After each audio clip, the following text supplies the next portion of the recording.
We start with breaking news from Israel as a 6-year-old was killed in a terrorist attack in Jerusalem. Several other people were injured. A vehicle drove into a bus stop, causing damage.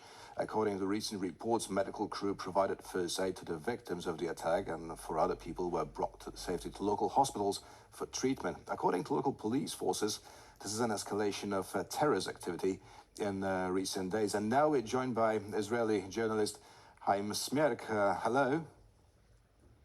Hello, thank you. Thank you for joining us. Could you provide us with more details on what happened exactly? Yeah, so this happened about an hour ago in Jerusalem, in the neighborhood of Ramot, which is in the northern part of the city. There was a bus stop that is a very central and very busy bus stop, especially at this hour. We're right about to start the Jewish Sabbath, the Shabbat. Here in Israel, it's about to start in just about an hour or so.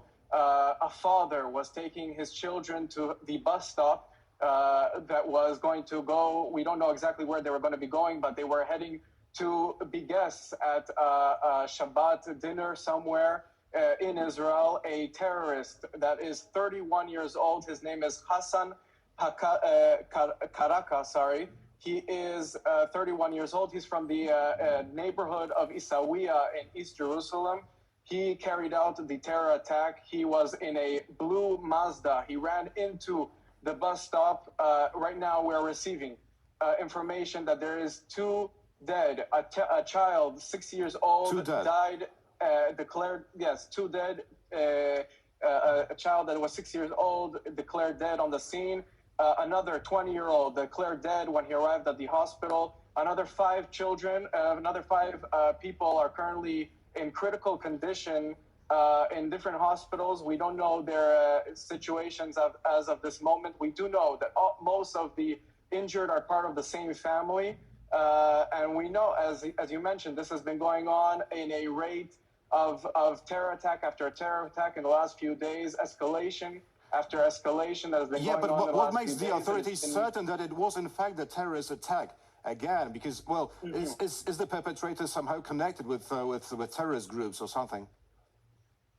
Yeah, so the information that I've received in the last half an hour is that this terrorist has been arrested multiple times in the past on minor charges, but charges that were related to terror, which is very important to point out, as well as other terror organizations like Hamas and Islamic Jihad have been celebrating the attack. They've been calling the terrorist a shaheed, which is a martyr, celebrating the attack. There's been celebrations, videos, and the pictures of different Palestinian towns and cities across the West Bank, as well as in Gaza, that have been showing Palestinians celebrating by giving out candies and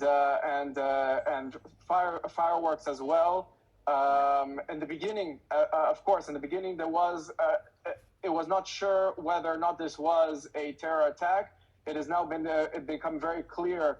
The Prime Minister has released a statement. He's been calling to seal the home of the terrorist as soon as possible, as well as to send more forces towards the area to ensure safety in the area. That is not to say that forces have not been in the area. This has been a situation that's been escalating for the last few weeks. I've been on your channel multiple times just in the last week talking about the escalation coming from Gaza, as well as coming from the areas of Jerusalem, as well as Judea and Samaria, the West Bank. And this is the information that we have at the moment when it comes to what has happened. This is happened just about an hour ago. And that is what we know so far. Thank you, Haim. That was Haim Smirk reporting from Israel. Thank you very much. And this is World News on TVP.